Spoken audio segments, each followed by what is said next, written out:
Saad in Bromley in southeast London. And I'm just going to check. Gregory, are you there? Yes, I'm in Brussels, where it's very hot. Very hot. Okay, good. And same here, very hot here in Bromley in southeast London. Dear listeners, you're listening to Bless Radio, as I said. This is the spiritual discussion program. The aim of the show is to introduce you to the spiritual knowledge in the light of truth, the Grail message by Abdushin. And we have a topic every week. The topic for tonight for discussion is faithfulness. I'll say it again, faithfulness. And you're welcome to join us with any questions or comments. The number to contact us on our UK number, it is 079 39 641 958. You can call, text, or use WhatsApp. And if you're outside of UK, it is 0044 79 39 641 958. Again, you can call, text, or use WhatsApp. I just want to apologize, listeners. Last week's show we had to cancel it. We had some technical issues, and we're still trying to resolve them. So we are only broadcasting today on YouTube. So you'll already know that from the notice I sent out and other people sent out. So hopefully you can listen to us, and always our shows are recorded, so you can listen to the recording. So I'll just let you know the address for today. It is youtube.com, and you in the search box you type Blessradio1, the number 1, Blessradio1, number 1, and then space live stream. And that's for listening to us live. And the recording, you can always listen the day after, which is on YouTube as well. So youtube.com, and then you type in the search box Blessradio1, space Grail message, and then the topic of the show, which is tonight, faithfulness. So you should be able to listen to that later on. It was Lady Leo. Yeah. So I want to begin with, what is the Grail message? The Grail message in the light of truth by Abdushin is a spiritual knowledge of life. It offers an explanation of the world, a picture of creation on the basis of natural laws. Its lectures contain valuable basic elements as a help in life. For through the knowledge mediated, the reader is again brought closer to life and led back to God. The Grail message deals with important fundamental questions of life by explaining in a clear and logical way the automatic working of the laws of nature, the whole weaving of creation, allowing every process to be recognized, and thereby the purpose of our whole life. It is directed at the individual and speaks to the innate experiences of the human being, their strengths and weaknesses. Thus, every reader has the opportunity to discover through the intuitive perception if what is stated is the truth. Combining with matter-of-fact reasoning, a complete world picture arises, where there is no separation between the visible world and the great world beyond the five senses, nor any separation between scientific and religious striving for knowledge. I'd like to give you a couple of quotes from the author of the Grail message, Abdushin. The hearer and reader of my lectures should always work within himself, keenly probing and building bridges from one lecture to the other, as well as out into the great and small world happenings. Only then will he be able to understand the Grail message and find that it gradually shapes itself into one complete whole, without leaving any gaps. Again and again, in all the happenings, the reader will come back to the basic features. He can explain everything without having to change even one single sentence. The word of the Grail message lives, so that it permits only those people who really carry the honest desire in their souls to find abundantly. All else is automatically rejected by it. For the arrogant and those who seek superficially, the message will remain the book with 7 seals. And I'd like to give you one more quote from the author. I wish to fill the gaps which have so far always remained unanswered in the souls of men, and which never leave any serious thinker in peace, if he earnestly seeks for the truth. So, dear listeners, I just want to remind you, the topic for tonight in our discussion is faithfulness. And you can join in the discussion with any questions or comments by contacting us on our UK number, which is 079 39 641 958. You can call, text, or use WhatsApp. And if you're outside of UK, it is 0044 79 39 641 958. Again, you can call, text, or use WhatsApp. Gregory, as usual, in my research, I always like to check the title of the topic for tonight, and which is faithfulness. And this is what I found. It says the quality of being faithful, and in a semicolon it says fidelity. So the quality of being faithful or fidelity. And then the word faithful, I thought I better check what that means as well. So I looked that up as well. Faithful, it says remaining loyal, steadfast, and another meaning that it's for faithful is true to facts or the original. That's the word faithful, and we are talking about faithfulness. So, which is the quality of being faithful. And the example it gave is faithfulness in marriage, which I think is the most common thing people think of when they use the word faithful, or being faithful. So being faithful in marriage. So Gregory, and there's another word, fidelity, but I don't want to go into that because otherwise, right now, that is, because it won't give you a chance to sort of respond to what I've just said. So Gregory, again, in the dictionary, as I said, the word faithfulness, those words that I've, I'm getting a bit of background. Hopefully, can you hear me, Gregory? Yes, I can. Okay, so hopefully that disturbance is gone now. So the definition I've read out about faithfulness is let's say half of it so far. Is that sort of a good description? It is a description, but it doesn't point to the main thing about faithfulness. So it skits around it, but there need to be something which a person can hold on to when faithfulness is mentioned. And that is what so far, to a large extent, is lacking. Okay, so what I will do, let me give the second part of that definition, which they use the word in the dictionary, fidelity. So I looked up fidelity.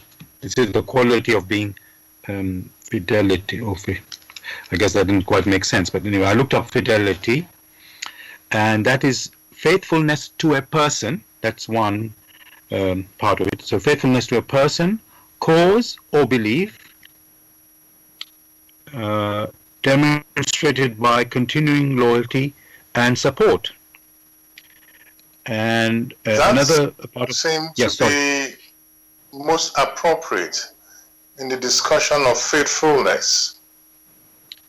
Okay, good. So just a little bit extra I want to add now.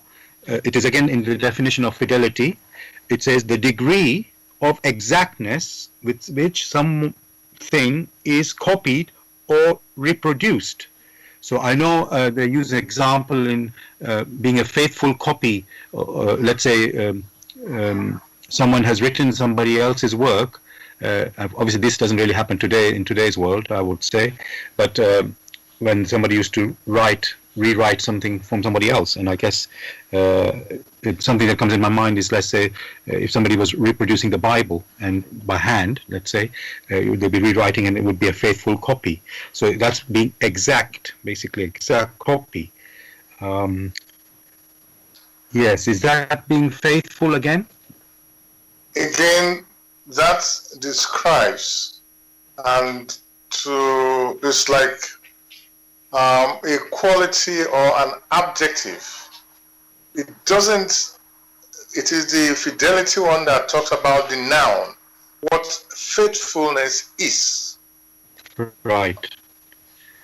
So, okay, so I think we'll focus on that because this is obviously a spiritual discussion, and when it gets a bit more to do with earthly things, you can see I won't say go at a tangent, but it's not really being to the main point of what we want to discuss. So I really do get that, because I will just repeat that, Gregory. The definition of fidelity I found, it is faithfulness to a person, cause, or belief, and demonstrated by continuing loyalty and support, which you thought was more accurate, the most accurate Yes. words reflecting this word faithfulness. Okay, so let's okay, so maybe Gregory, I don't know if I want to go there straight away yet. My question is really going to be, what is faithfulness? And maybe we should just go slowly through that.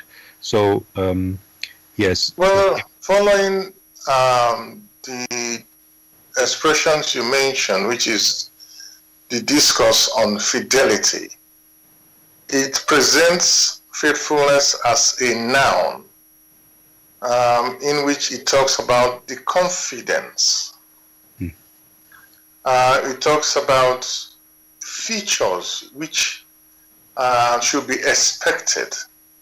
So there must be faithfulness to something, not just faithfulness standing on their own. So that is why I want to stress that word fidelity, the way it has described faithfulness, is the nearest so far to mention, and one can now use that one as a basis or as a semi-basis in moving forward. Okay, so let's explore it further. Because faithfulness could, we said here, could be to a person, to a cause, or belief. So Yes. maybe we start with a person, faithfulness to a person, which normally people think about marriage, which is that either partner is not cheating on the other. So that it of course includes both of them, not just one or the other. So yes, so yes, so let's look at that. So that's of course on the earthly level, I will say, being faithful on the earthly level. So what does that include then, Gregory?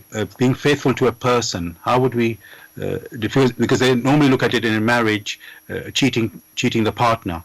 So is that sort of, again, specific enough, or not?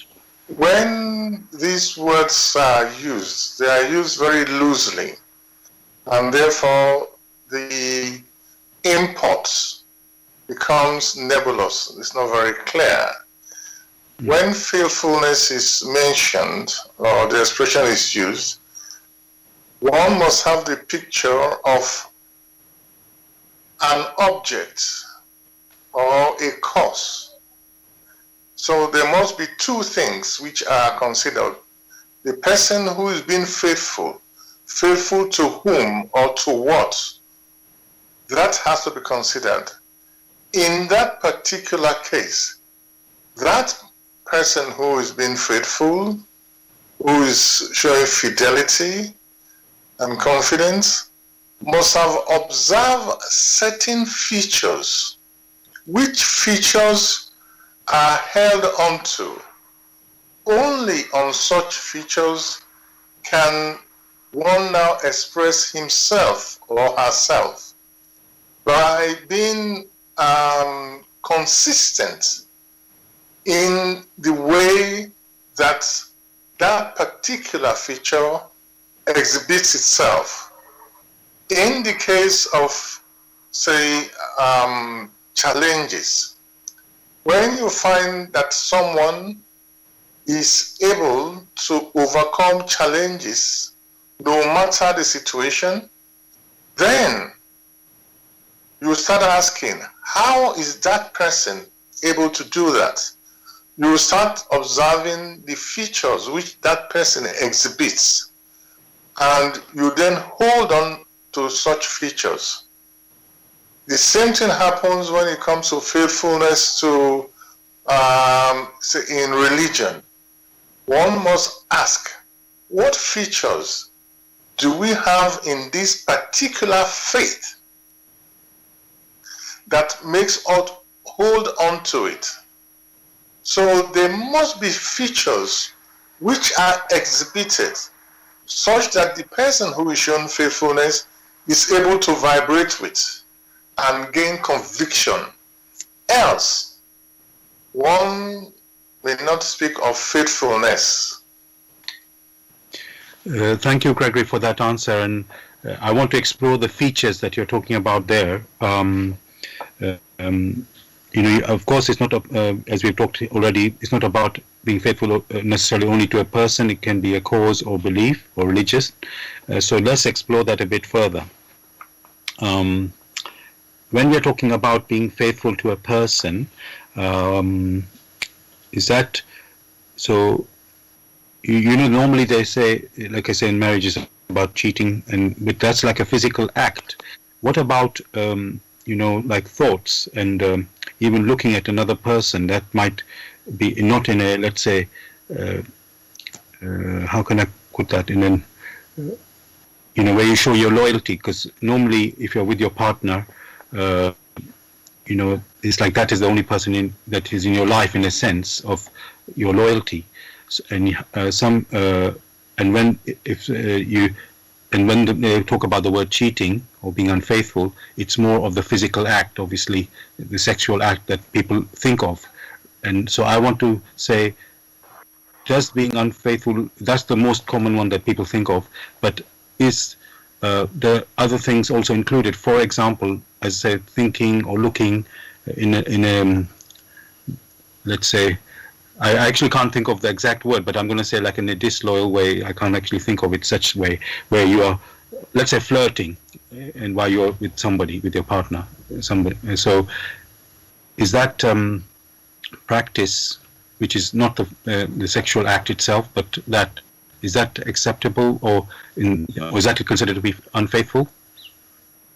As with everything, we have an expression.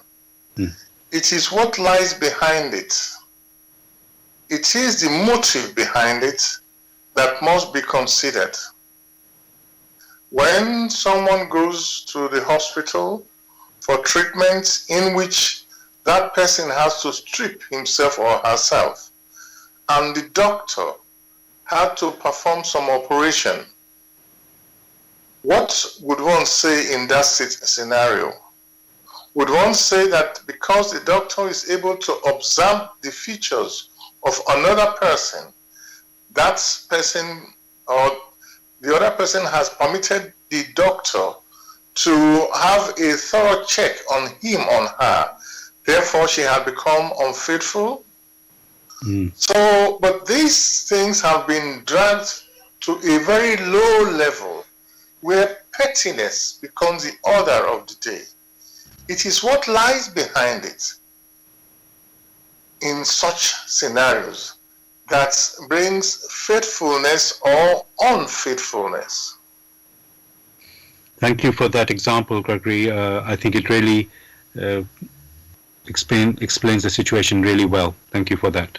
Um, Now, okay, let's look at faithfulness in a cause. And again, in the dictionary that I saw was being faithful to a political party. So if somebody changed from one party to another political party, it's like, oh, they're being unfaithful. Or let's call it a cause. Let's call it a different cause, because people can change, because political can be a little bit too emotional with people. So let's say a cause. Gregory, so when I'm going to use this example,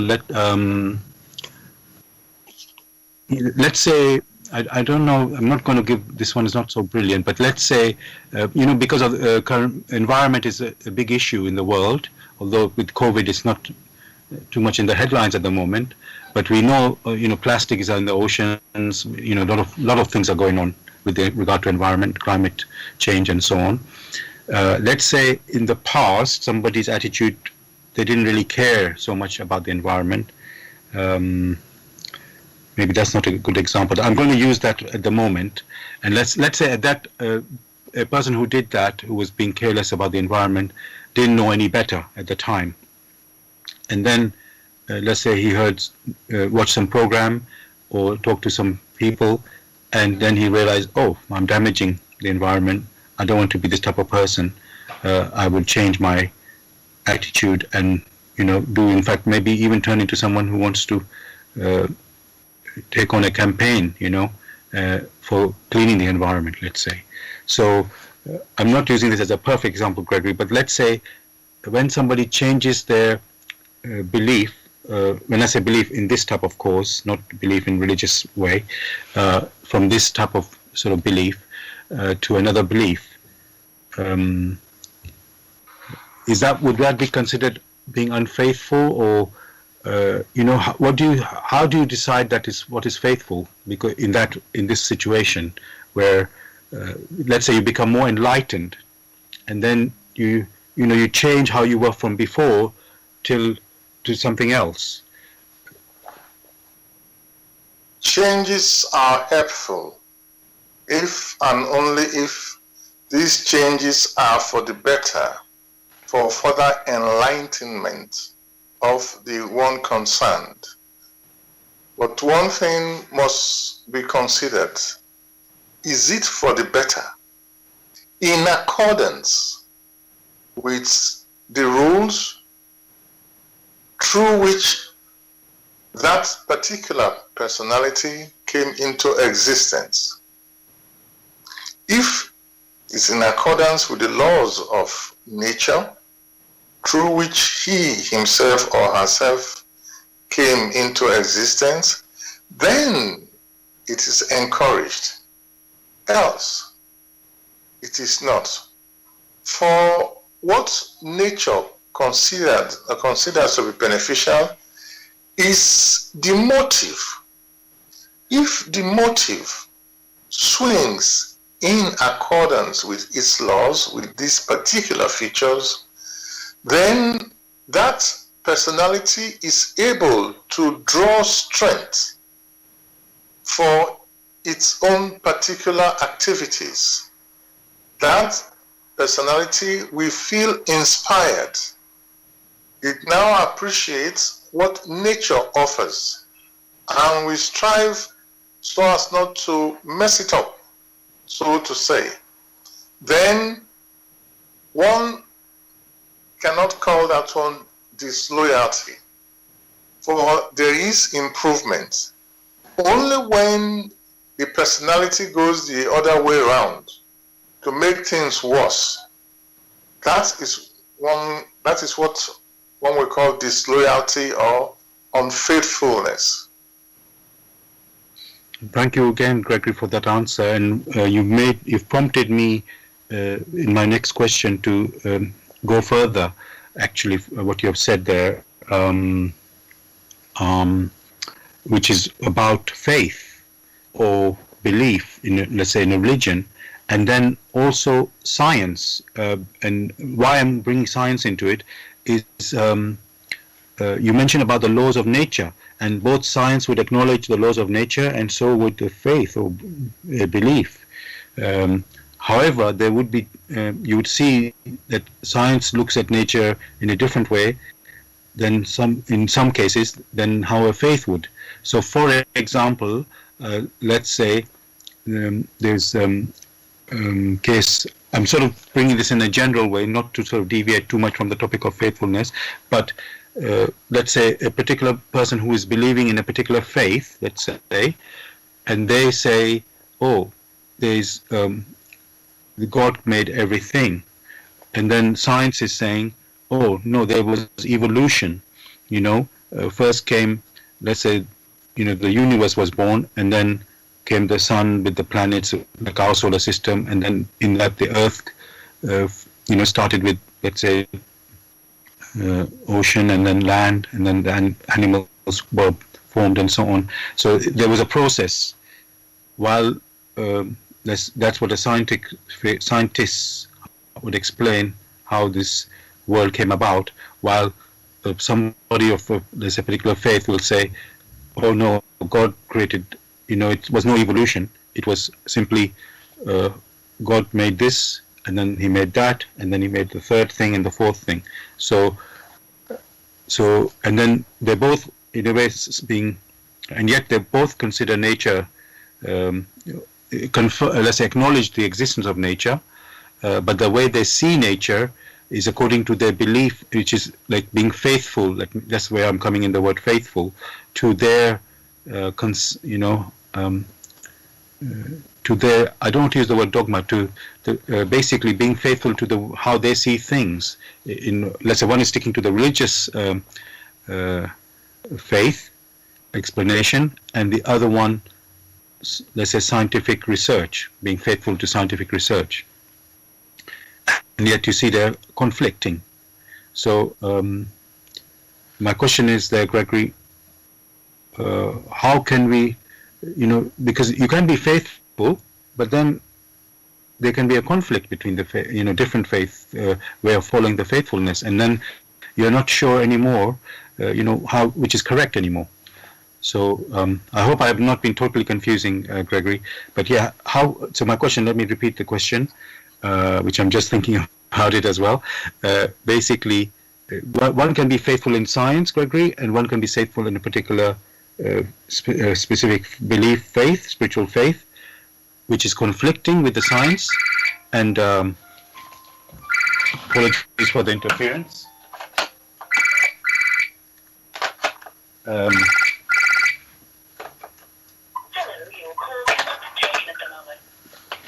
Sorry for that. So my question, Gregory, is, when you have differences in the faithfulness, one following science and one following, let's say, a faith which is conflicting, how can you sort of know or work out, because it's almost like you're being blindly faithful to one thing, and so how can you know what is the right one, basically? That's what I'm getting to, really. To rephrase, there are two aspects. One, the religious aspect, the other, the so-called scientific aspect. The problem has always been that whether it be religion or it be science, there have not been thorough or consistent investigation or examination. For what science deals with are the outer effects or the final manifestations of the operations that you have in nature. So they see things from an external point of view, and they try to build up a model. However, they are unable to see the total picture. For what they are dealing with are only the outer manifestations, the last manifestations externally. Like one has mentioned in the past, with every activity, with every expression, there are impressions. These impressions one may refer to as what lies behind it, what motivates, what gives movement, what gives motions to these outer expressions which science investigates to a very limited degree.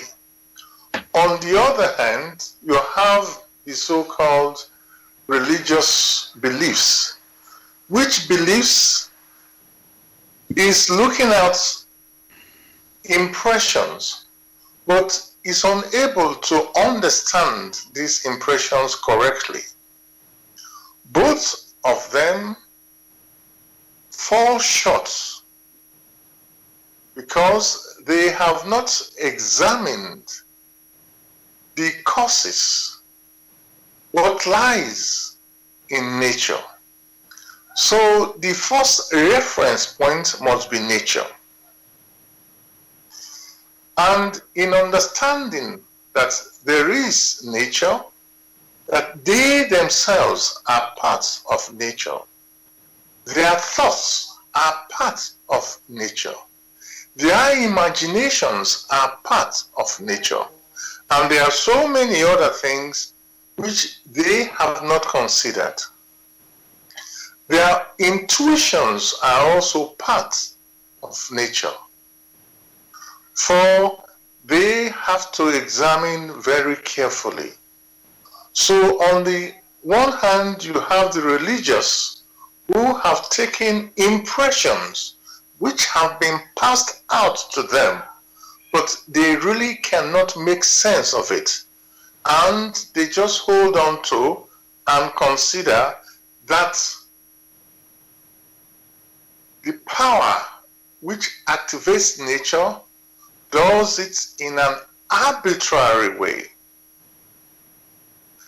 Then they fall short.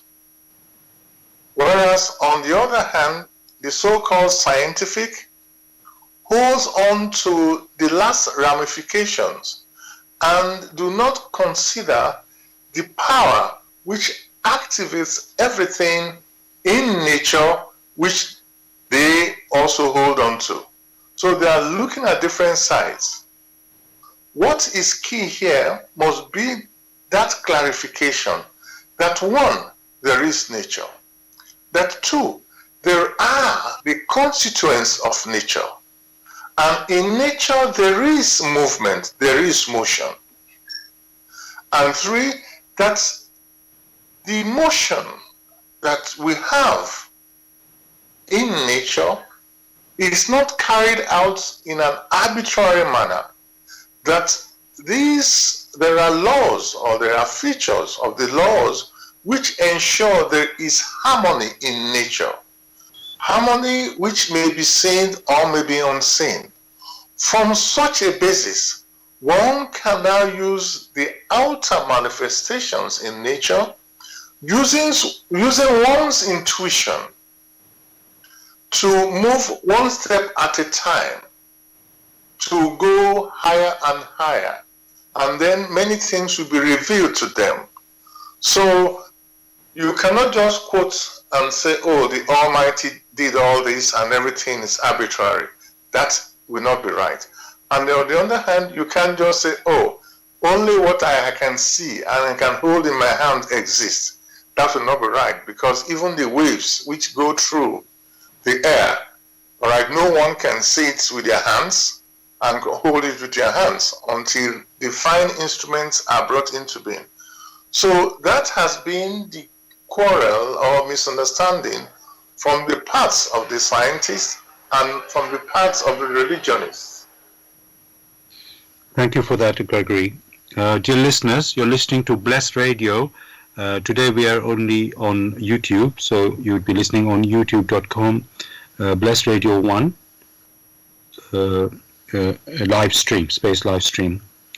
And the name of the show is the Spiritual Discussion Program. and the topic we're discussing tonight is faithfulness. You're welcome to join us with any question or comments. The number to contact us on our UK number is 079 39 641 958. You can call, text, or use WhatsApp. And if you're outside of UK, it is 0044 79 39 641 958. And the aim of the show is to introduce you to the spiritual knowledge in the light of truth, the Grail message by Abdrusheen. And you can find out more about the Grail message, and if you want to even get a copy, you can go to this website, which is www.grailmessage.com. I'll spell that: www.grail, Grail, message, message.com. So, Gregory,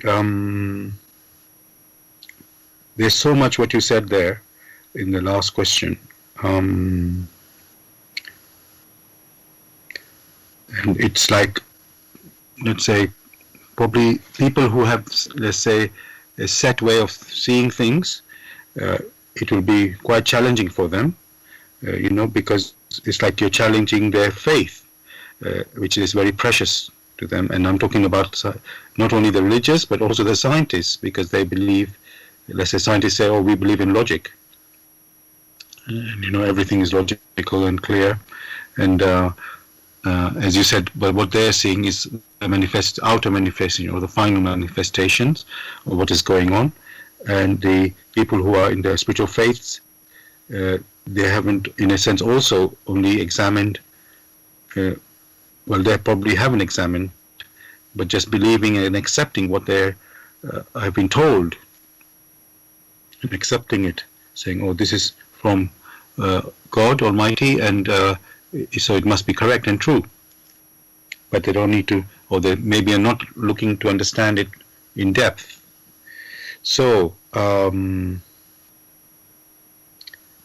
I want to, what I'm going to do, Gregory, I'm going to read something to do with, let's say, from the Bible, where I'm going to demonstrate about, you could say, faithfulness, let's say, from the Christian perspective.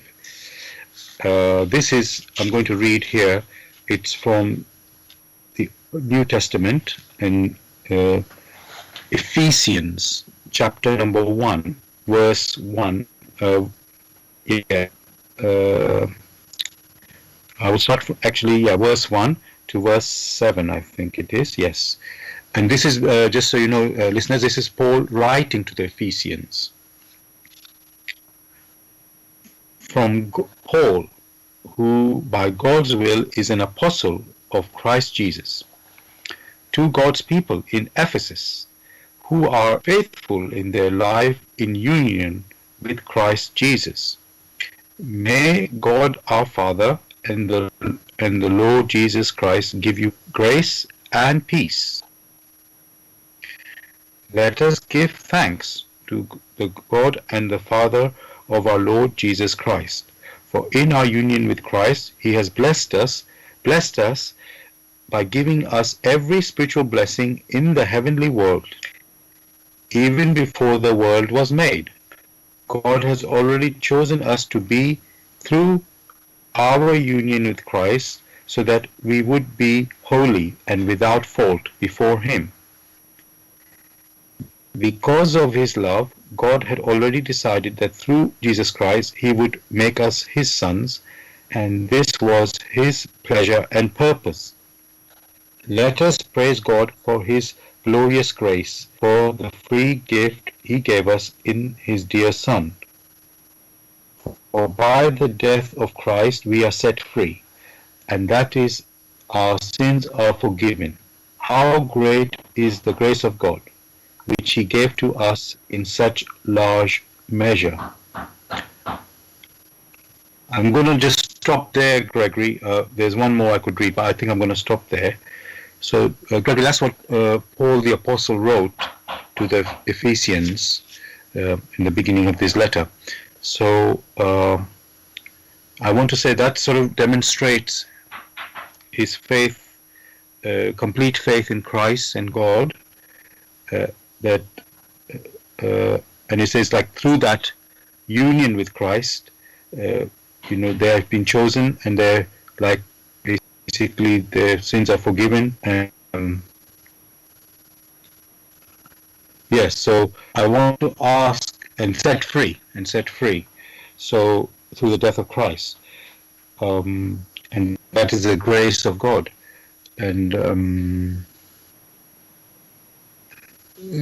what I want to ask on that, Gregory, is, so it's almost like there's a complete, you have to trust just by believing this belief, accepting this, these words, you are now saved, it appears. That is what it seems to be. So I would, from my way of looking at it, that is like almost a blind faith in just accepting Jesus as your Savior. Is that what Paul meant to say in these words? What you have read out says through the union. It means, therefore, there must be other peoples who have not yet formed that union. That union is the key. To be able to form that union with Christ is a process of one, self-examination, two, what has been brought by Christ. Only those who obey or who fulfill the will of my Father, only those can be saved. Those are the ones whom we say can form a union, else there will be no union. And those ones who, through their activities, who do not vibrate in order to form that union, have automatically eliminated themselves. So faith must be a living thing, not just something which is accepted. And that is why Paul, in most of his writing and most of his life, demonstrated this through his own personal activities. He didn't just allow it to hang in the air and say, just believe. The question many will ask, believe in what? Then, if it is said, believe in Christ, and Christ himself said, only those who fulfill the will of my Father, then these particular people, or the Ephesians, must ask, what is the will of the Father?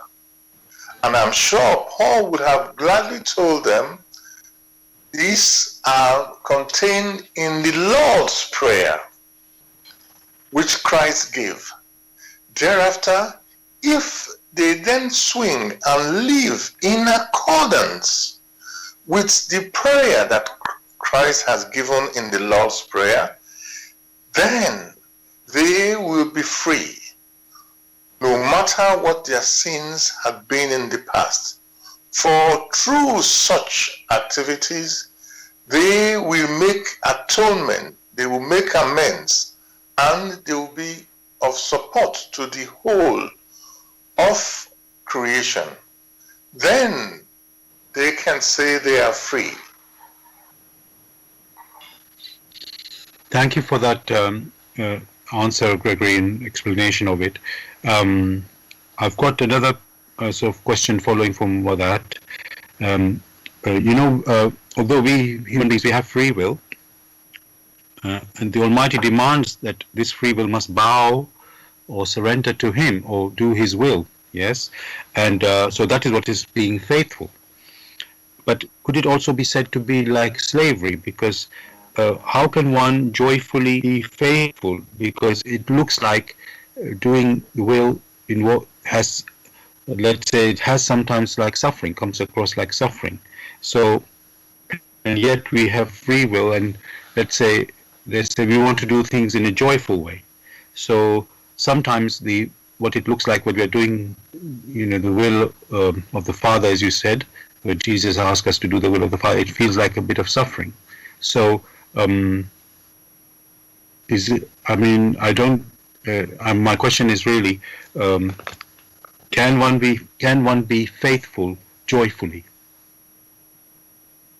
Yes, for man has free will. Consider that the will of the Almighty is that to be able to exist happily here on earth, man should be able to breathe in, should be able to eat, and also fulfill waste elimination. That is the law that the Almighty has woven into creation.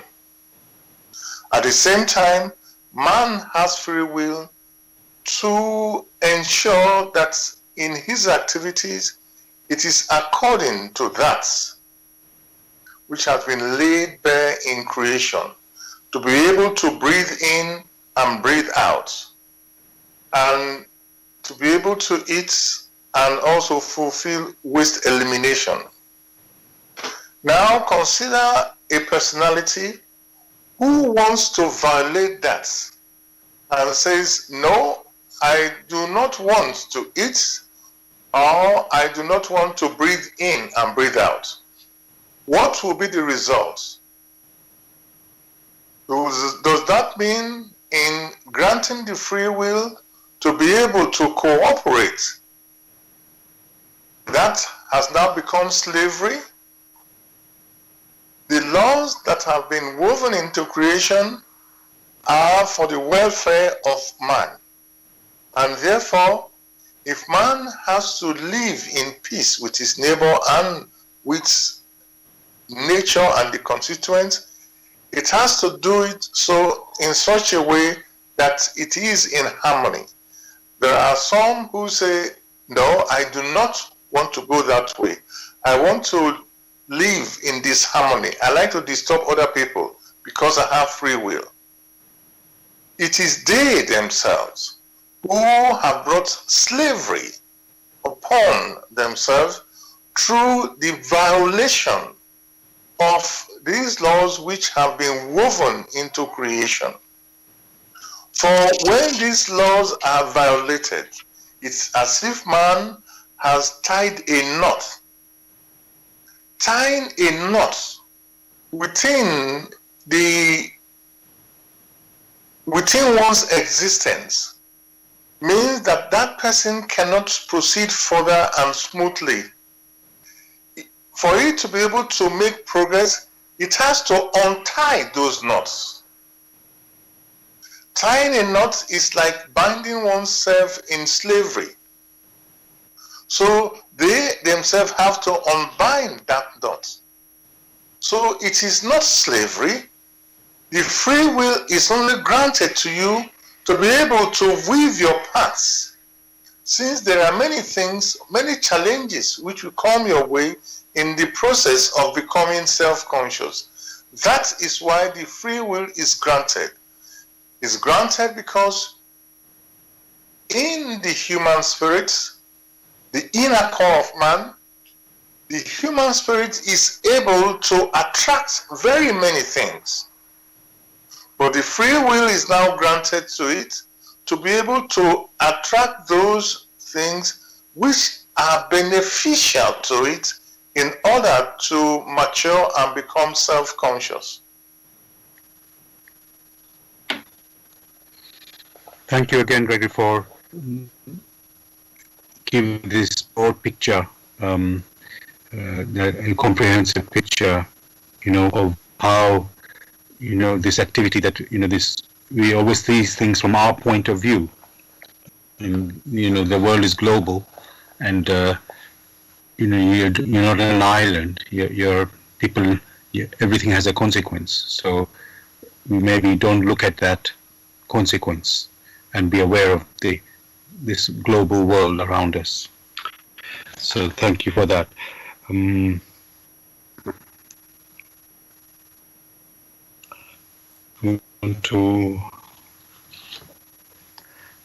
Let's look at. I'm going to also go back to the let's say relationship thing, sort of topic that we were talking about earlier on about unfaithfulness, and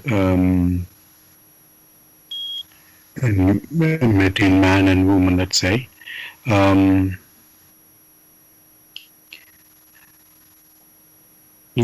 Somehow the man and woman are supposed to be equal, but it doesn't seem to, let's say, bear out when in practice. So I want to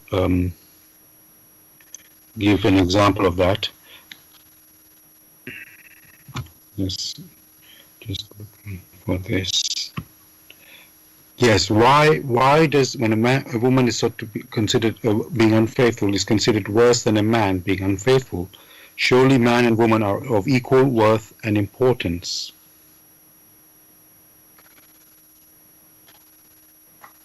Could you repeat the question, please? Yes. Okay.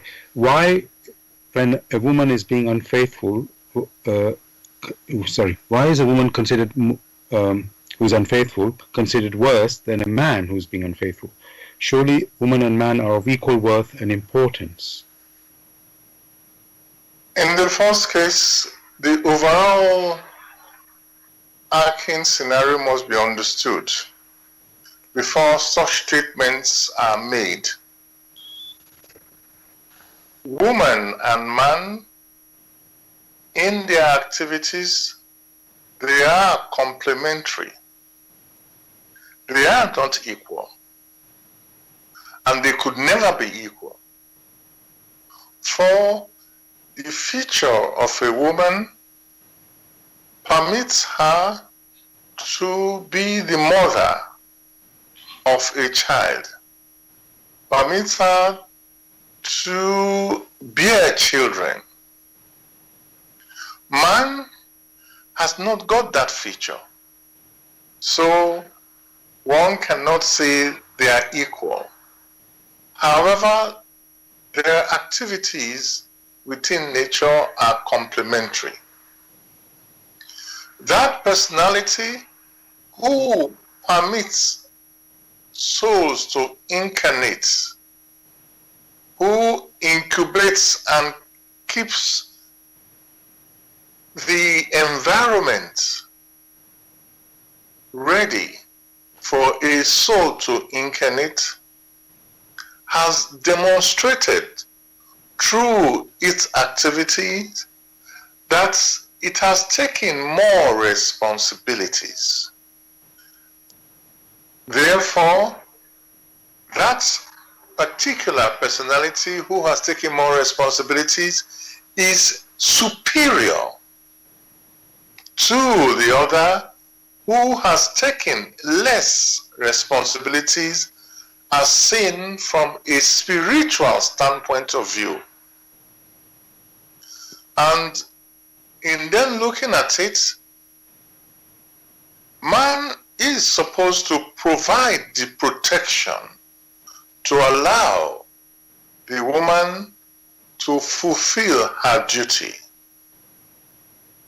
So in the case when you have that there is no, in quotes, faithfulness, not to the man, but faithfulness to the laws of creation that has granted her those features, that has granted her the opportunities to be on a higher level than man.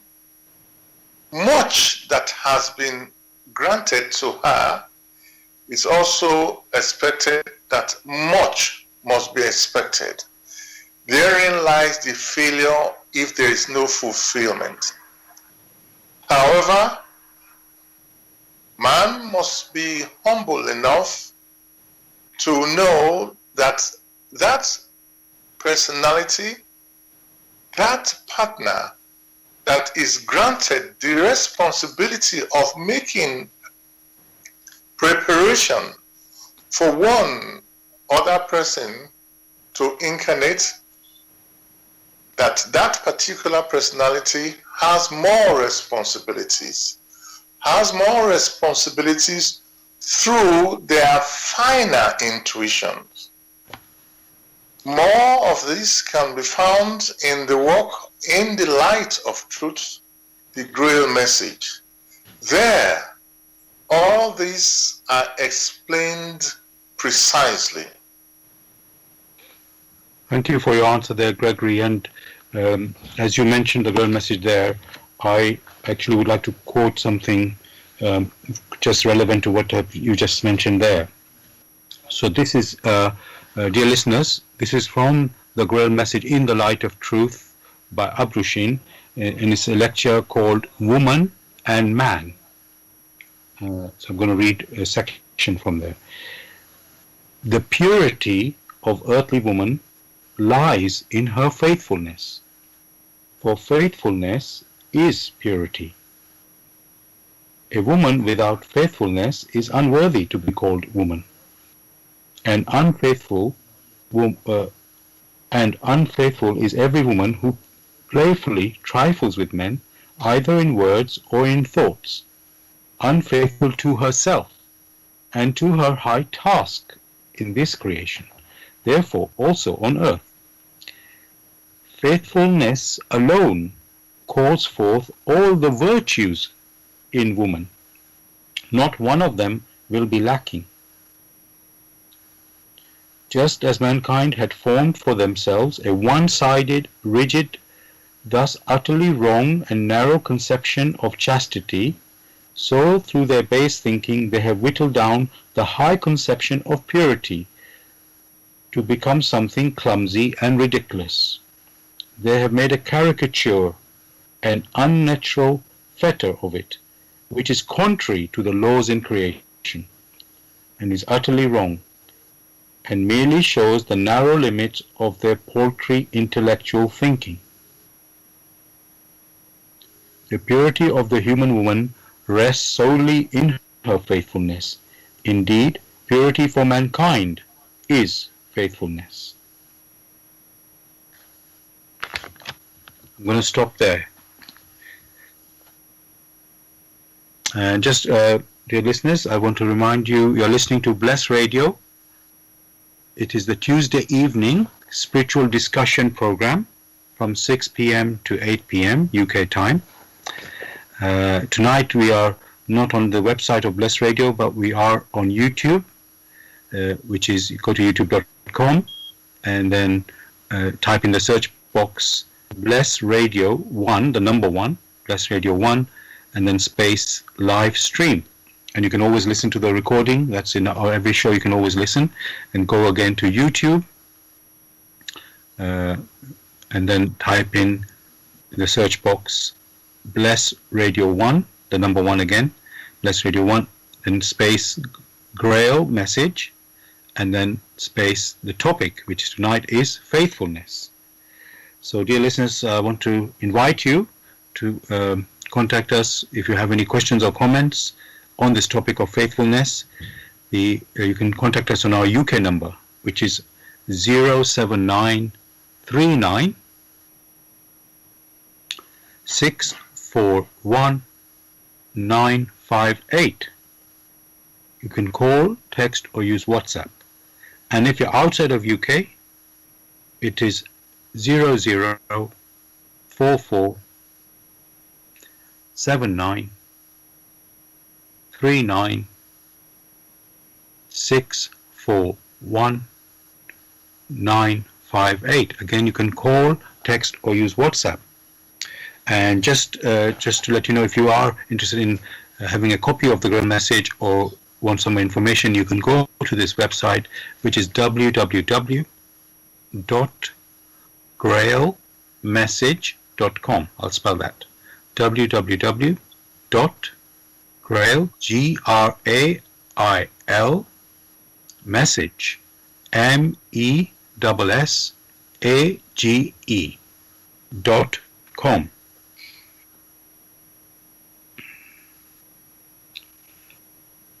Gregory, let's talk about something else with regard to faithfulness.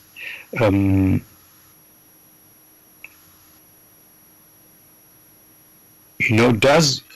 know you have sort of talked about this earlier, but I just want to go again into it. Does being faithful mean that we should not question our faith? What about when we have doubts? So, yes, I'll repeat that. Does being faithful mean that we should not question our faith? What about when we have doubts? The process of examination to obtain clarity is a process which one may refer to again as faithfulness. For if you do not examine aright, how would you know that which is right from that which is wrong? How would you know the context in which your religion or your faith has used a particular thing? So, for the correct faithfulness, it becomes a process of continuous examination. Examination in accordance with the laws of creation, which laws of creation granted one an intellect, granted one an intuition. In accordance with the laws of this creation, the spiritual activity generates what one may refer to as one's intuition, deep inner activity that springs from the spirit. And this is passed on to the back brain via the solar plexus and impacts finally on the frontal brain. The frontal brain now makes it earthly, for earthly understanding. In reverse expressions, experiences gathered externally pass through the frontal brain fully to the back brain and back to the spirit for experiencing and maturity. That is a fulfillment of the will of the Creator and is in accordance with the laws of nature that made it that way, or the laws of creation that has allowed it to be that way. So in fulfillment of that law, there is the need for continuous examination for that which has been presented to man, what man has seen externally. There is the need to examine it to know what purpose is there for, such that man can make good use of that which has been put in its way in order to experience. Therefore, it is excellent to continue to examine whatever expression or impression comes one's way. Failure to do that is faithlessness, because you find that motion is a law in creation. Motion for continuous experiencing, for continuous maturity. To hold on to one experience and call that one faith only means one has not shown the zeal to continue to experience, to mature, and to become a useful tool here on earth and in creation in general. Thank you again, Gregory, for your answer. What I'm thinking, in response to what you're saying, is that everybody standing on their own and individually, looking and assessing their situation, whatever. I mean, everybody's individual, and yes, they may be following a group of people might follow a particular faith and have something in common in that faith, obviously, and but then, like I say, when you have a doubt, that will be an individual doubt with that person, and you're saying they should examine themselves, and then I'm wondering if if you do that, what will probably happen is you will come to your own, let's say, different picture to what you, let's say, you might deviate from the faith that you have been following, because you will now have your own, let's say, understanding, individual understanding, and so let's say other people in that faith, if everybody did that, they will all have a different picture at some point of something. I can't think of an example myself right now, and almost and then it will, let's say, even deviate from what their faith says. So my question is, Gregory, it's feeling like you're almost picking and choosing what you like, about some situation, that, this, I don't agree with this, so I'm going to ditch that and adopt what I think, and then somebody else in the same faith, he will say, there's something else, he will pick another thing and ditch that and go his own way on that. So, and then there'll be all these differences, let's say, varied views, let's call them, of let's say, a similar thing, differences, and they would both be, let's say, even deviating. 2-3 people might all be deviating from that original faith, let's say. So my question there, Gregory, is, if everybody did that, how can we know if any of them are right, really? Because it's like everybody's doing their own thing.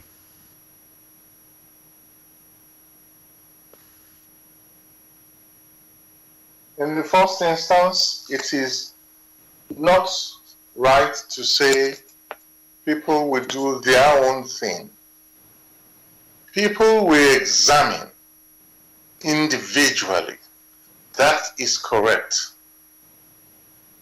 However, to be able to swing in harmony with others, there must have been a basis. And this basis, which we keep referring to, is nature. There are the features in nature which permitted man as a being to incarnate on earth, to experience on earth. Whatever faith or religion does not accept these laws which have been woven into nature, which have been woven into creation, whatever faith does not accept or acknowledge must be acting in error. For you will find that it's only through these laws that the human spirit was able to incarnate at all. If, however, there is a teaching which violates these laws of creation, which now say, for example, that you can live on earth without breathing for throughout your lifetime, such a faith, such a religion must be utterly wrong. You may consider also a faith or religion which says instead of enjoying your life through motion by moving around, but now says you can go into a cave and hang your hand up for the next 50 years, and by doing that, you make progress. Such a faith is not in accordance with the laws of nature, which demands continuous motion. Motion is a law in creation. Motion is a law in nature, which each individual must acknowledge. For if there were no motion, would they have been born? If there is no motion, will they be able to breathe? If there is no motion, will they be able to have food intake without waste elimination? So they themselves must examine and not just take things just like that. Only through personal examination is one able to eliminate errors and perfect himself or herself. So the scenario you discussed, where you have people examining, it will only enable them to eliminate those things which are not in accordance with the laws of nature. Thank you for that clarity, and again giving a broad, sort of comprehensive picture. So, I've got another scenario now, Gregory, where, let's say, when we are facing very difficult situations, and we might have faced fear, and let's say lose our faith in, let's say, in the Almighty, that because of the desperation we might be in. How do we gain faith? We might lose our faithfulness there. So how do we regain it in such difficult situations? In what one has referred to as challenging situations, again, it is said, in such challenging situation, that is when the need is greatest. When the need is greatest, for many, for those who have faith, faith which is like a firm rock, faith in the existence of the power, which power they make use of on a daily basis, on a weekly basis, throughout their existence. For those who are firmly convinced through their activities of that existence, they themselves will now know that that power is nearest to them, because all the props which they had put in place are now broken down. They only need to turn confidently to open up themselves such that that power which already exists will flow to them, such that they can make use of such to elevate themselves. That is for those who, through their activities, have living faith. Others who lack faith because they have not examined, fear approaches them, and fear paralyzes that ability to open up, such that that power is unable to reach them or that power is dimmed. In such scenarios, they will then likely fall. And that is why it is very important for a continuous examination of all that has assailed one. Thank you again, Gregory, for your answer there. There is something, again, I want to read from the Grail message, a small quote, I think just pertinent to what you've been saying there. This is again, dear listeners, I'm going to read something from the Grail message, and it's in the lecture called Woman and Man, which I read a bit earlier. This one, it is, man can only come to useful value in creation when he remains what he is meant to be, and when he tries to bring his species to perfection through ennoblement. However, he can only achieve this through swinging in the laws, not when he places himself outside them. Therefore, faithfulness is the highest virtue of every woman. It also enables her to fully accomplish her high task in this creation. Heed this well, ye men. The high, fine substantiality, that which is the most perceptive and the more gentle, leads the household in the great creation. Therewith, woman is also appointed to her office, which she is completely capable of fulfilling, to lead the household in the earthly existence, to offer a home in the right sense. It is a task of the woman to make this earth home-like and harmonious, and she can develop this task to artistic heights. Therein lies everything. Upon this everything must be founded, if it is to thrive and blossom forth. I'm going to stop there.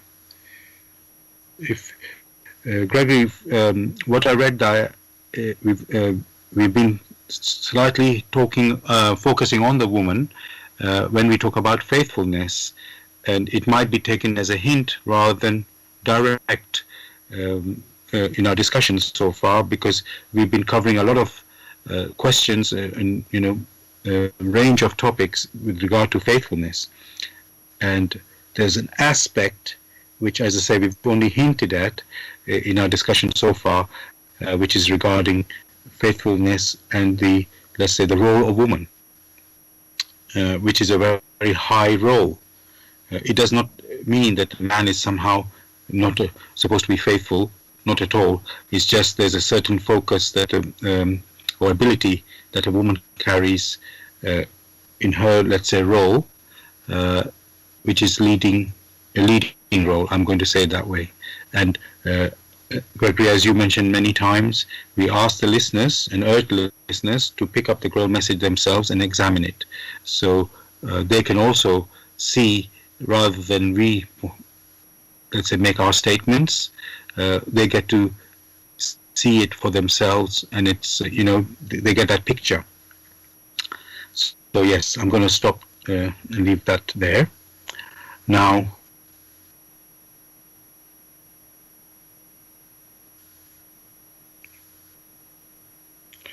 okay. Yes, I've got a different, again, I'm going, in different directions. So here I've got another one now. It's slightly change the direction again. What is being faithful in doing a job? Should one bow to whatever our boss wants us to do, even if one does not agree with it?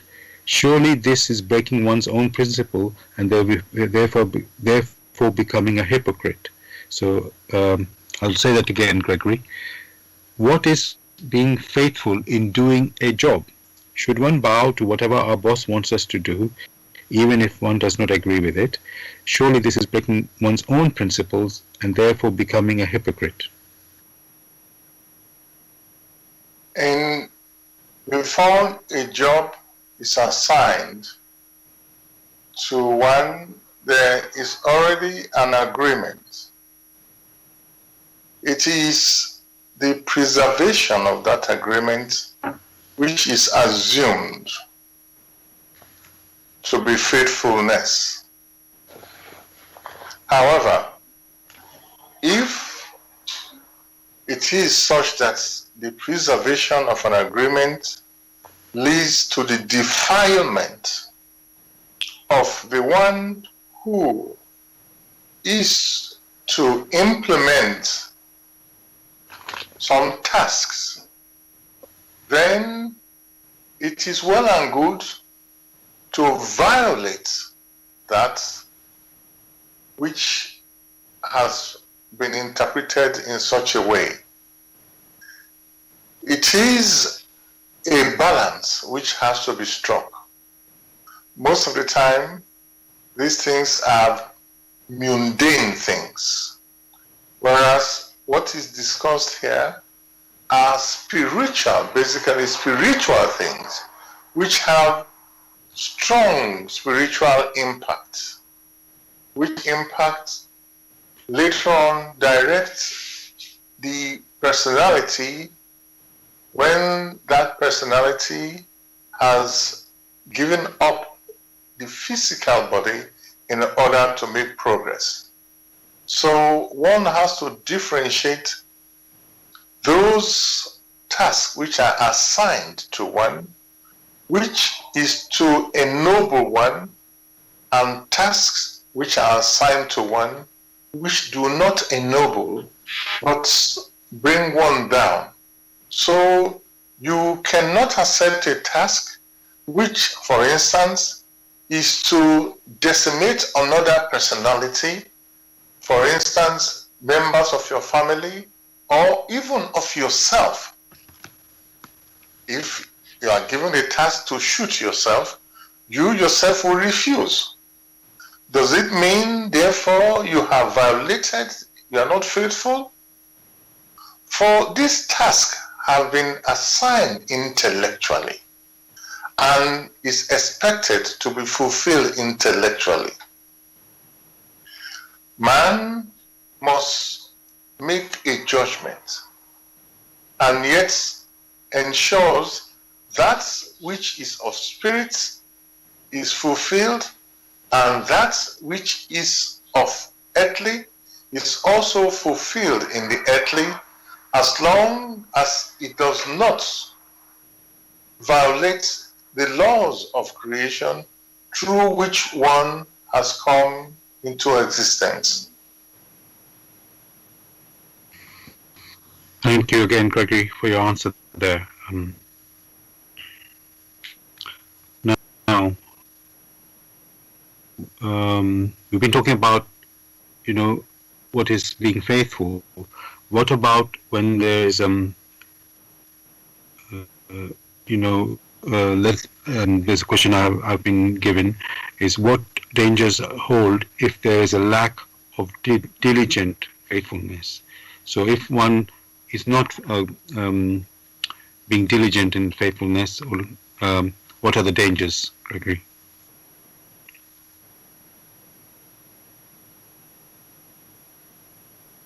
Can you come again? Yes, the question is, what dangers hold when there is a lack of diligent faithfulness? This is a question I've received. So it doesn't have a context, so I'm not able to give you that. But so when somebody is lacking diligence in faithfulness, what are the dangers? It is hoped that when a task is allotted, that task has to be fulfilled in good time with the resources which have been made available. Not making use of the resources in a diligent manner to fulfill the accomplishment of that task ensures that many things are left out, and therefore you find that task is not completed as it should from different ramifications. There could be terrible consequences arising particularly from a spiritual aspect or from an earthly aspect. Thank you for that. When you said that, I just thought of what happened in Lebanon with the explosion, with the fertilizer that was, I've forgotten, it was fertilizer, I think it was, I've actually forgotten what it was now, which was left in the storage for so long, and, no action was taken, and then even the warnings were given. And of course, look at the consequence of how many people's, let's say many people killed and injured. One should say it is not a matter of diligence, but a matter of laziness, indolence, not being able to evaluate the consequences of ignorance or of indolence. For people to have taken the effort for further investigation in order to understand the consequences. From the earthly point, one can see the damage that has been caused with such inactivity. From a spiritual standpoint, one can also consider many persons who have had to lose their life. Thank you for that.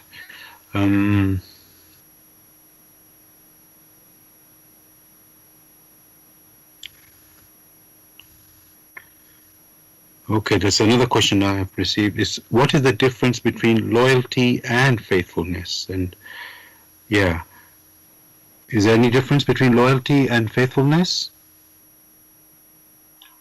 Superficially, they represent the same. But when you look at the motives behind loyalty and the motives behind faithfulness, there are slight differences.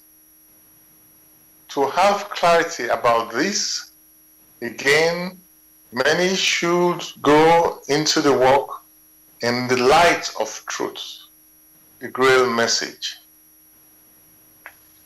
Thank you for that, Gregory. So I'm going to tell the listeners or let them know that if you are interested in getting more information on the Grail message or get a copy for yourself, you can go to this website, which is www.grailmessage.com. I'll spell that. www.grail, Grail, message, MESSAGE.com. And you're listening to Bless Radio. It's the Tuesday evening spiritual discussion program from 6 p.m. to 8 p.m. And the topic we are discussing tonight is faithfulness. Faithfulness. If you're interested, if you have any questions or want to make any comments, you can contact us on our UK number, which is 07939 641 958. You can call, text, or use WhatsApp. And if you're outside of UK, it is 0044 7939 641 958. You can call, text, or use WhatsApp.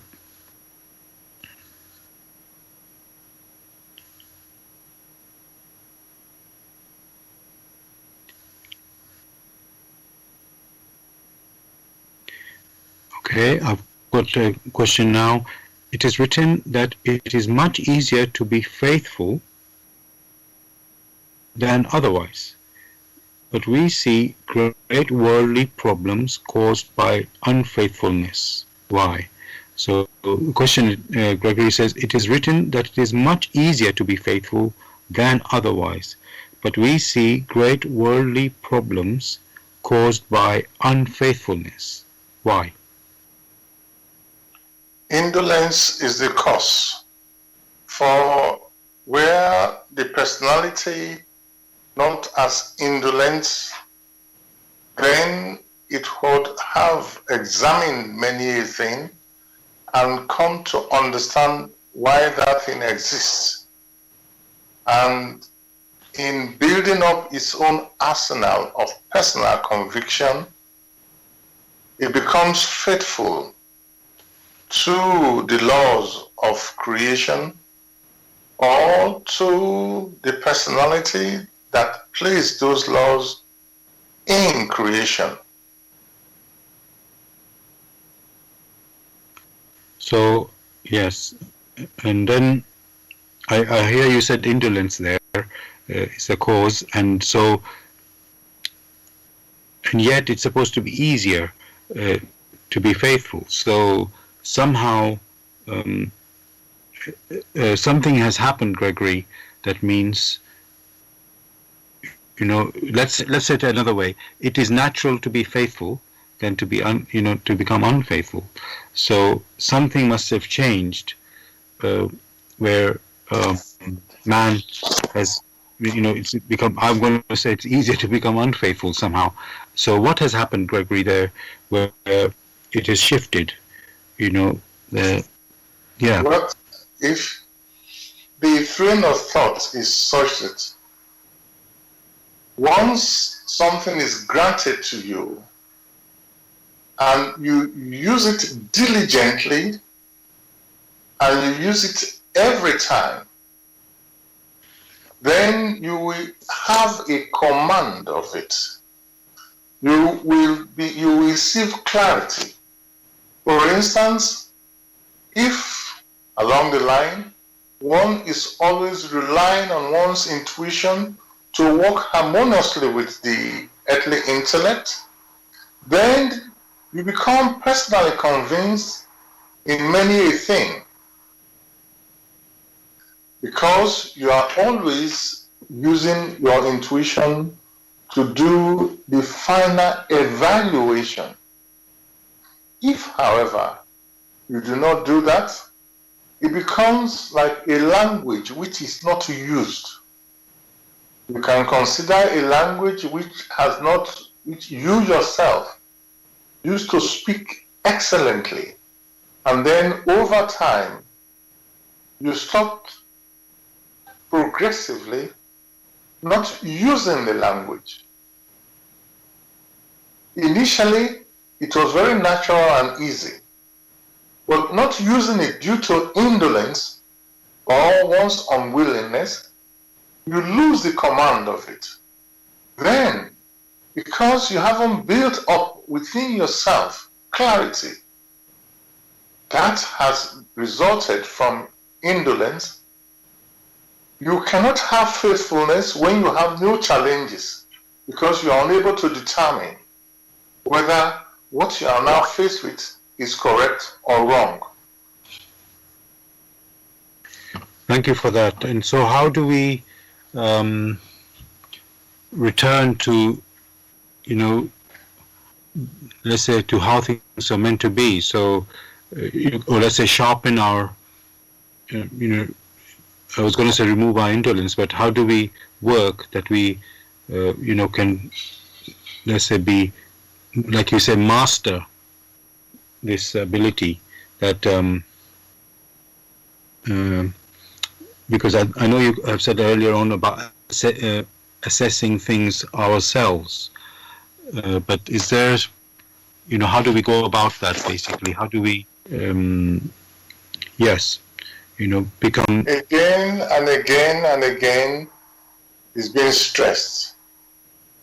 Work diligently with the intellect and one's intuition again and again and again. By continuous practice, the time will come when it is perfected. It might take a whole earth life to ensure that at the end, one is able to recognize the intuition and know how to coordinate one's intellectual observations and spiritual responses. Unless it is practiced again and again and again, just like a language which one uses diligently, one cannot attain to that level. As with everything, in order to be able to do this, in the walk in the light of truth, there are many writings or lectures referring to the inner voice, the intuitive perception. What is advised is for those who have the strength to examine the walk in the light of truth, starting from the beginning of it, experiencing it in pictures along the line, then they will come to a clarity and the purpose for their existence here on earth. Then they will receive clarity and many a thing, many a confusion will vanish. If that is not done, they cannot make any meaningful progress along that line. Thank you again, Gregory, for pointing it out. Sometimes we do need to repeat things before it's lands. Sometimes you need to repeat the message, let's say. So, okay, now I've got another question. How can men and women already inspire children to great noble deeds through acts full of faithfulness? It's quite a wordy one, so I'll say it again. How can men and women inspire children to great noble deeds through acts of faithfulness? It is expected that by their activities they should show what faithfulness is. For only through one's activities can you experience what loyalty or faithfulness or fidelity is. It is not something which is far away from man and you think that is discussed. But through one's activities, only then will the younger ones come to learn in deeds, not in words. Like many, you hear the word, oh, they love their parents, I love you, I do this, or parents will tell the children, I love you. However, it is not shown in deeds, even in severity, to ensure that that particular child is well directed. Such also is love. Such also is faithfulness to the cause, which permits the young human spirit, or the human spirit in young bodies, to understand what it means to be consistent in doing that which is right. Thank you for that, Gregory. Among the cardinal virtues, where is faithfulness placed? I'll just repeat that. Among the cardinal virtues, where is faithfulness placed? The question requires that all the virtues will have to be enumerated and then classified and then put in a place and say this is where it is placed. It is completely unnecessary to start classifying virtues, for these virtues are complementary. Each one stands on its own. So why must one is, for instance, talking about vitamins and talking about say in one's diet, the role of vitamins, the roles of starch, the roles, and they say starch gives energy. If the body lacks vitamins, you can find out how it affects the human spirit or the human personality. If the body lacks starch to give strength, you yourself can find out how it affects. But the role of vitamins and the role of starch, they complement. So one cannot say, oh, I take this one, this is most important, and I leave out the other one. These virtues are placed in such a way that they complement such that things can build up.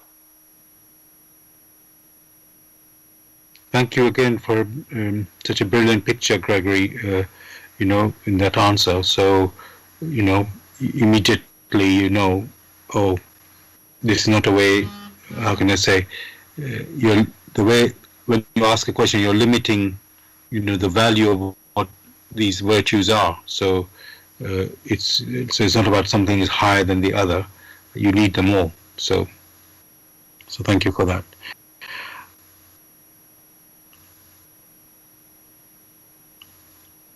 Right. I think I'm going to. What I'll do, I will read another section before I ask another question. So this is Gregory, or listeners, I should say. Again, I'm quoting a lot from this lecture in the Grail message called Woman and Man. And I'm going to read here a little bit. Again, it's hinting about the woman here. So this is, let me look at where I'm going here.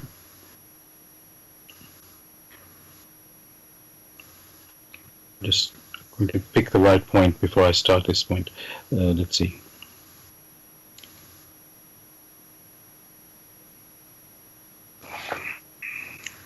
Just give me a second, please, and I'll find it. Right. Okay, yes. So this one, just to give a little bit of background, this is about the role. The lecture is called Woman and Man in the Grail message. So it talks about the role of man and woman.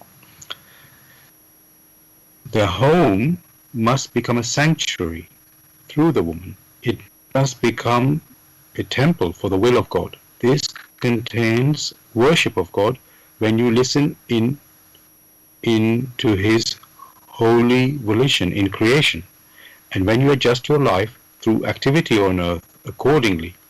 And also man, whose profession in the past has proved to be based exclusively on slavish subjection to the intellect.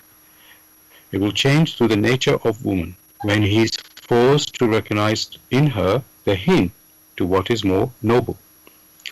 Always look into the household of this creation, and you will know how you have to arrange your life on earth.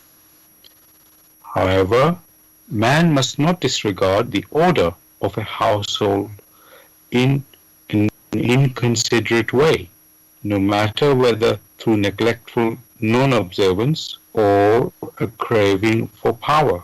For the activity of the woman in the household is just as important as that of the man in his profession.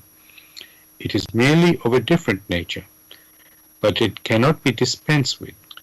Woman's task in the home swings in the law of God, to which you are urgently reminded by the physical body, in that the latter seeks recreation, rest and nourishment, but last but not least, harmony among the souls therein, which refreshes and provides a new incentive and new strength for all man's activities.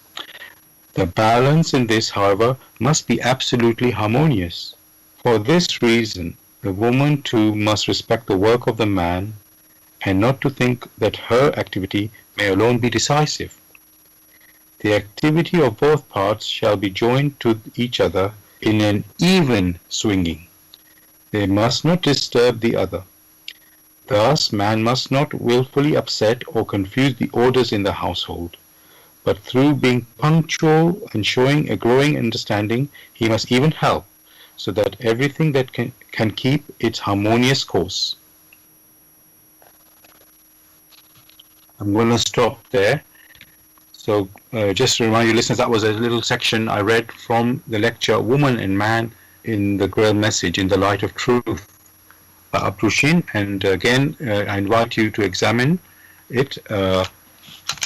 And you can go onto this website if you want to get a copy or want to get some more information on the Grail Message. And the website is www.grailmessage.com. I'll spell that: www.grail, Grail, message, MESSAGE.com.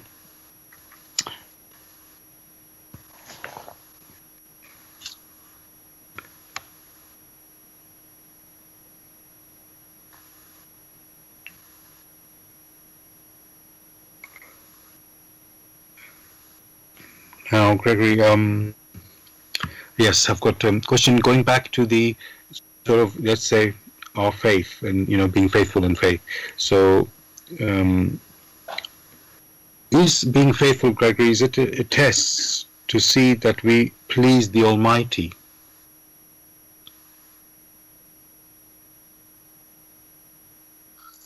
Faithfulness has nothing to do with a test from the Almighty. Such is a ridiculous attempt at belittling the features from on high. For the human spirit that needs to start from an unconscious gem, spirit gem, to then go through consciousness, and then finally to develop those innate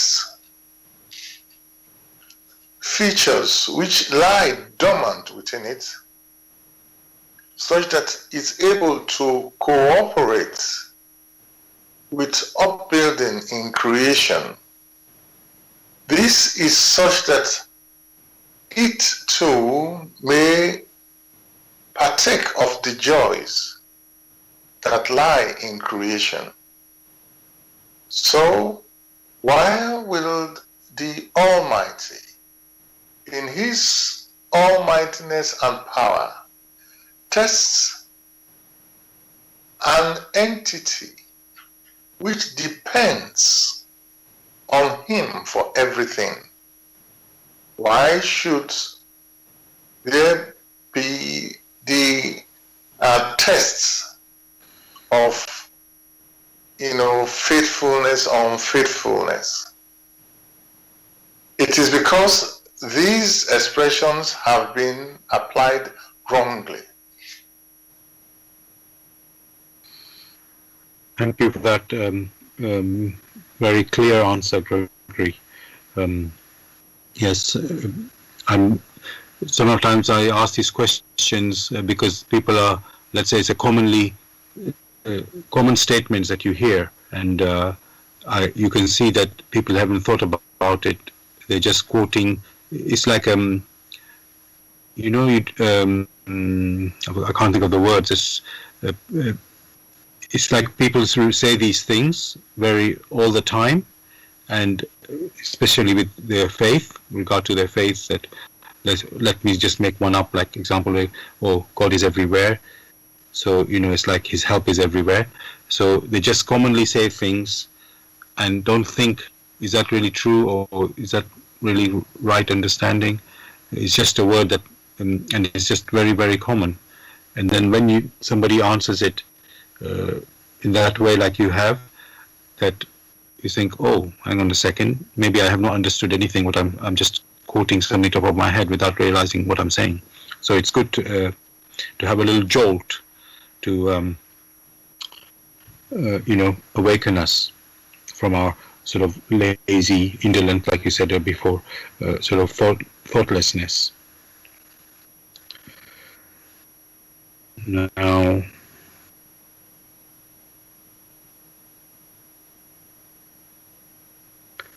okay,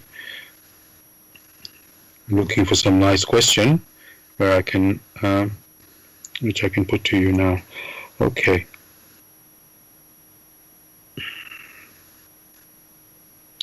Yes. Gregory, in spiritual, in the religions, let's say, there are some practices which they say people follow. You must follow strictly. Whatever it is. For example, praying certain number of times, or whatever the rituals are, let's say. And some people follow it very strictly. Some are, let's say, liberal. And I want to ask about that.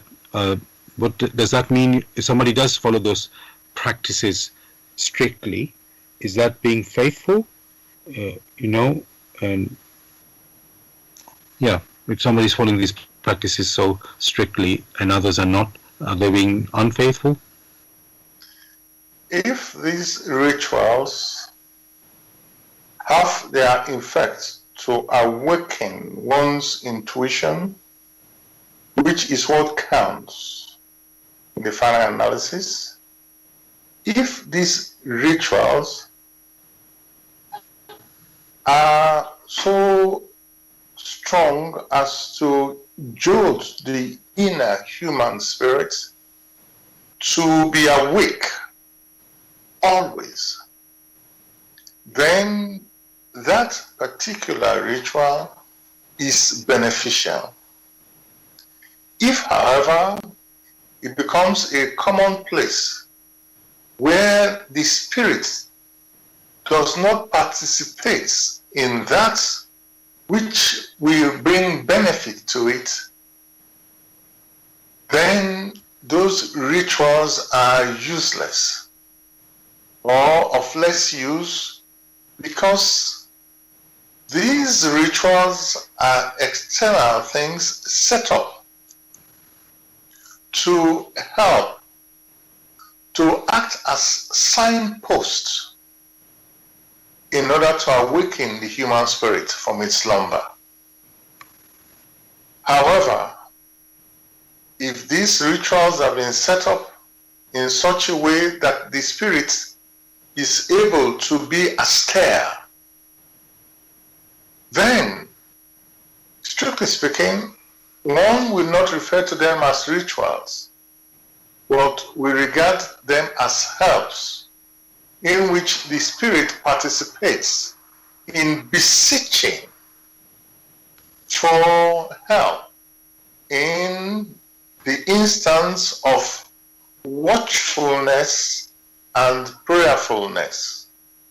Then, because the spirit is participating in both watchfulness and prayerfulness, it is faithful. It is faithful in accordance with the laws of creation through which it came into existence. Otherwise, it is unfaithful, even if it fulfills these rituals, because behind the rituals there lies a human individual who is asleep. Thank you for that, Gregory. We've sort of come to the end of our show now, just a few minutes left. I want to just guide, we have been referring to the listeners to the Grail message. I mean, that's the point of our show. And I just wanted to finish with this for everybody, which is actually the first page of the Grail message, just to, let's say, the topic tonight is faithfulness. And I think, for me, every question, Gregory, you've answered is like, we know we need to awaken, basically. That's what it's all about. So, and let's say, starting, let's say, to start with the Grail message, to read the Grail message will help everybody if they're wanting answers in their life. So I just felt it would be very appropriate to read this introduction, which is called in the Grail Message for Your Guidance.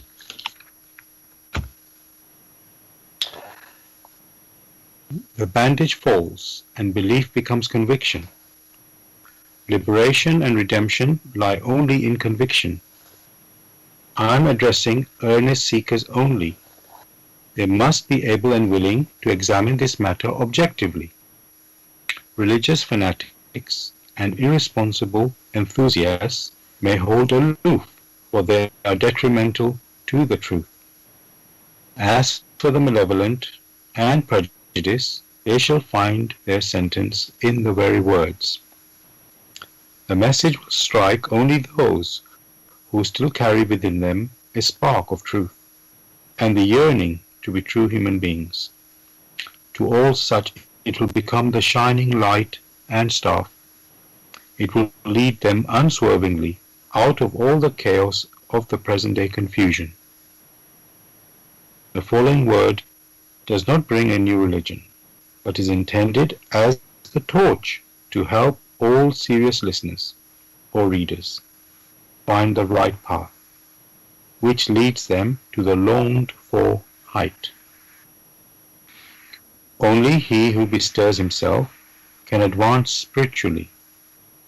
The fool who uses extraneous aids for this, in the form of ready-made opinions of others, only walks his path as if on crutches, while ignoring his own healthy limbs.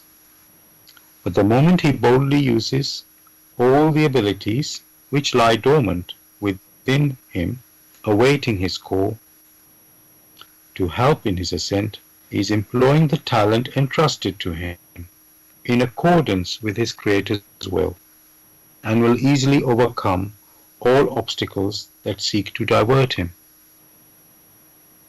Therefore awake. Genuine faith lies only in conviction, and conviction comes solely through an inflexible weighing and examining. See that you're truly alive in the wonderful creation of your God.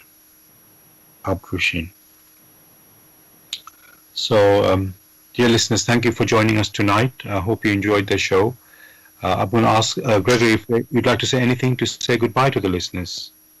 I wish them a beautiful week and hopefully the strength to examine this work. Yes, I encourage you to do that as well, listeners. So please, if you're able to, please do so. It can only benefit you. So I wish you all a great week as well. We should be back next Tuesday as usual, 6 p.m. to 8 p.m. with another new topic. And hope you can join us again. Take care, everybody. All the best. God bless. Take care.